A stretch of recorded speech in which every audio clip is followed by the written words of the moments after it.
Bonjour Rodolphe. Bonjour Yannick. Vous voulez du thé? C'est Ah du oui. thé noir. Avec plaisir, ça va me faire du bien.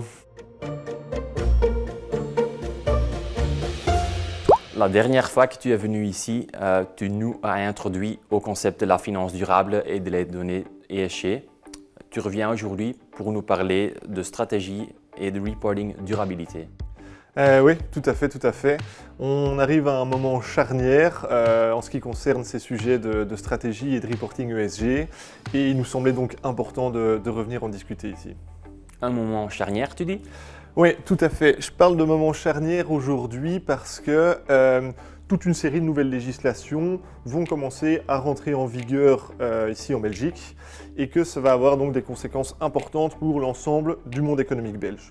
Grandes entreprises cotées en bourse, sociétés familiales, PME, ça va toucher tout le monde. Ces nouvelles législations qui vont toucher tout le monde, ça peut paraître très lourd. Est-ce que ça sera le cas?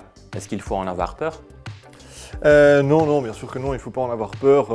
L'idée de développer une stratégie et un rapport ESG, ça va permettre aux entreprises de mieux identifier et d'améliorer certains domaines, meten is weten. Et il faut essayer de ne pas voir ça comme une énième obligation administrative, mais plutôt comme une condition nécessaire au développement d'une bonne vision long terme. Un message qu'on essaie souvent de faire passer ici à la FEB, c'est que les entreprises doivent pouvoir mettre l'accent sur les intérêts à long terme plutôt qu'à court terme, dans le sens où c'est ce qui va permettre de se créer de nouvelles opportunités et de pouvoir continuer à prospérer. Ça veut dire que les bénéfices à court terme perdent leur importance? Non plus, bien sûr. Les bénéfices à court terme sont toujours primordiaux. Des résultats financiers structurellement sains restent la base de la création de valeur, on est d'accord.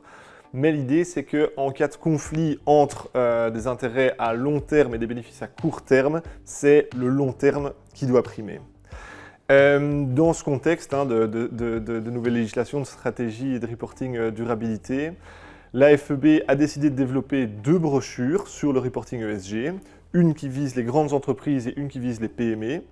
Celle à destination des PME va se concentrer sur la législation, sur des étapes concrètes qui expliquent comment se lancer et sur le principe encore un peu méconnu de la double matérialité.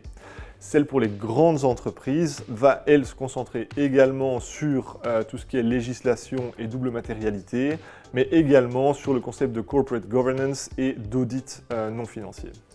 Et où est-ce que je trouve ces brochures?